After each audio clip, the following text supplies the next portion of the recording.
Brought to you by Penguin.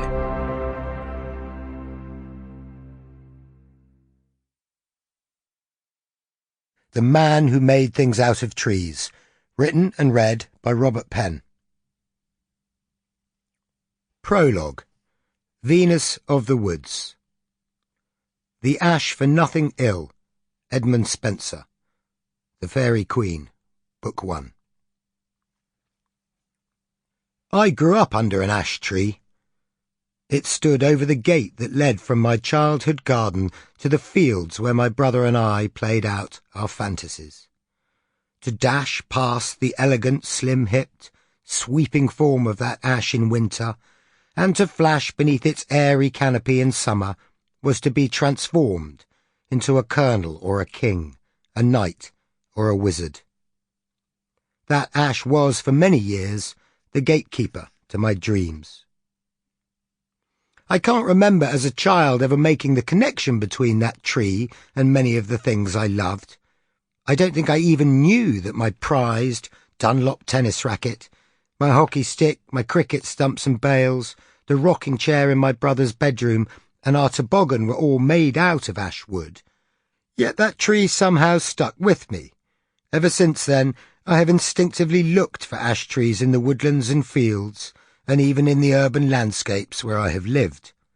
The presence of the tree was somehow braided into the long journeys I have made around the world. It may even be that this tree was a cardinal point, a lodestar that brought me, at the end of my journeying, to live with my family in a house within a small woodland on the edge of the Black Mountains, South Wales, in a landscape similar to that which I knew as a child, a place where ash grows abundantly.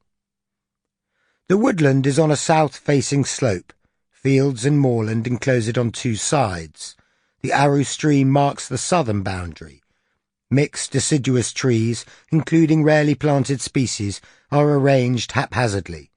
Perhaps trees have stood here for a very long time, but it would be wrong to look at this woodland as something eternal and unchangeable.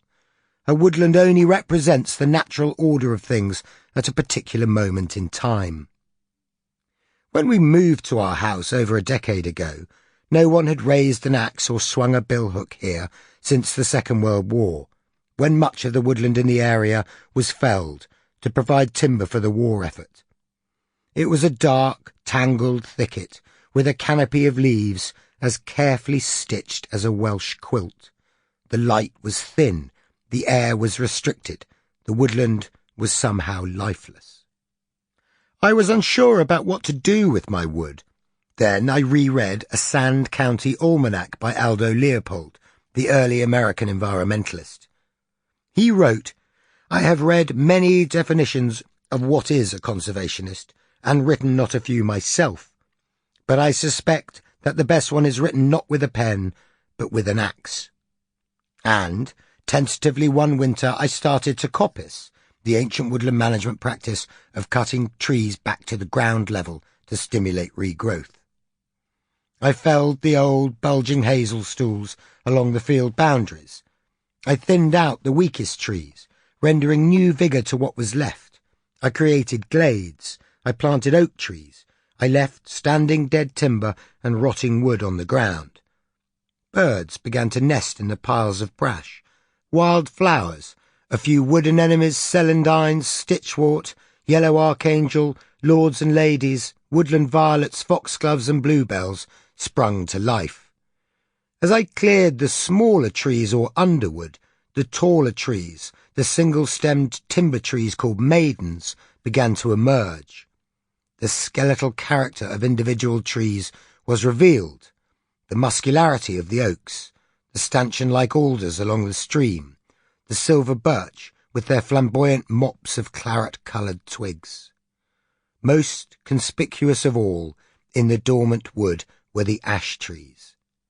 Cast in tender light and naked of leaf, they were grey-green barked, sparsely branched, tall, slender and austere, with twigs that rose and fell and rose again at their tips to end in the distinctive witch's claws which scratched against the pearl-grey sky.